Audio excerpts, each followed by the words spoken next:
ফুল প্রায় শেষের দিকে।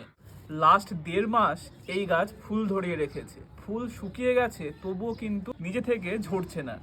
দেখো, একদম শুকিয়ে গেছে ফুল, কিন্তু হাত দিলেও কোনো রকমের ঝরার নাম নেই। এই ভ্যারাইটিটাকে আমি ডবল লেয়ারে করছি। নিচে দেখা একটা সুন্দর গোল শেপ রয়েছে, খুব সহজেই এই ভ্যারাইটিটাকে শেপ দেওয়া যায়।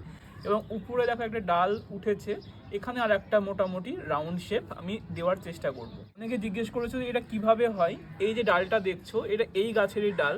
এটাকে আমরা সচরাচর এলা ডাল বা যেটাকে আমরা শাকার বলে থাকি। তো সেই ডাল হচ্ছে এটা উপরে ওঠার পরে এখান থেকে নতুন করে ব্রাঞ্চ নেওয়া যায়। যে শাকার বলে যে তাতে ফুল হবে না এরকম নয়, দেখো ফুল অলরেডি ধরে আছে। বোগেনভিলাতে শাকার ডাল আমরা রাখতে পারি, তবে বেশি নয়। যদি আমাদের লেয়ার বানাতে হয় তাহলে এরকম শাকার ডাল কিন্তু আমাদের রাখতে হবে, না হলে কিন্তু উপরে হাইট তোলা যায় না। এই ব্যাপারটা নিয়ে তোমাদের পরে আলোচনা করে দেবো। এখন আমার প্রথম যে কাজ, এই যে ফুল ধরে আছে প্রতিটা ফুলকে ধরে ধরে আমাকে কাটতে হবে সময় নিয়ে। এবং অলরেডি দেখো নতুন নতুন হয়ে কিন্তু ফুল আসাও কিন্তু শুরু করেছে। ফুল কেটে দেবো, কিছুদিনের মধ্যে আবারও কিন্তু ফুল চলে আসবে। ফুলগুলো আছে বলে নতুন ফুল আসতে চাইছে না। ফুলগুলো কাটা হয়ে গেলে একটু মাটিতে খাবার প্রয়োগ করব, তখন আবারও নতুন ফুল চলে আসবে।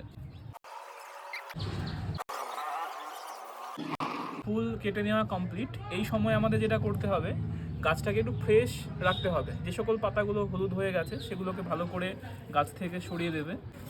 যে সকল আগাছা বা কোনো ঘাস তোমাদের যদি থাকে, সেই ঘাস আগাছাগুলোকেও পরিষ্কার করে নেবে। ফুল কেটে দেওয়ার পরে তোমাদের যদি মিক্স মাটি রেডি থাকে, এই সময় একটু হালকা করে মিক্স মাটি দিতে পারো, বা মিক্স খাবার যেটা জৈব খাবার, সেই জৈব খাবার এখন দিতে পারো। প্রায় 1.5 মাস ফুল ধরিয়ে রেখেছে, তো এই সময় একটু খাবার, নতুন মাটি এগুলো পেলে খুব সহজেই গাছ আবারও রিগ্রোথ করবে। দেখো অলরেডি কিন্তু অনেক ছোট ছোট কুড়ি আছে। তো এই স্টেজটা 05234-এর জন্য একদম পারফেক্ট। দিন 4-5 পরে আমরা সুপার সোনাটা ইউজ করব। সুপার সোনাটা কী করে, এই ফুলগুলোকে তাড়াতাড়ি ফোটাতে সাহায্য করে। বায়োভিটা এক্স সাগরিকা আছে, তার থেকে ভালো কাজ করে সুপার সোনাটা এইরকম স্টেজে। চাইলে তোমরা বায়োভিটা এক্স বা সাগরিকা দিতে পারো। মোটামুটি 4-5 দিন বাদে আমরা ইউজ করব। তারও মোটামুটি ফুল যখন আরেকটু এইরকম যখন স্টেজটা আসবে, সেই সময় আমরা একবার পটাশ মানে 0050 স্প্রে করতে পারি। তাহলে কি ফুলের কালারটা ভালো আসবে। আর তেমন কিছু করার দরকার নেই।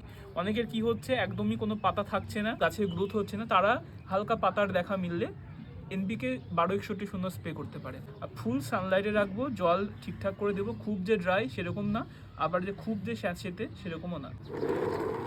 এটা কিন্তু গাছ ঘোরানোর কোনো জিনিস না, এটা টামি টুইস্টার বলে, মানে ভুঁড়ি কমানো মেশিন। তো এটাকে আমি গাছ ঘোরানোর ইকুইপমেন্ট হিসাবে আমি ব্যবহার করি। Thank you.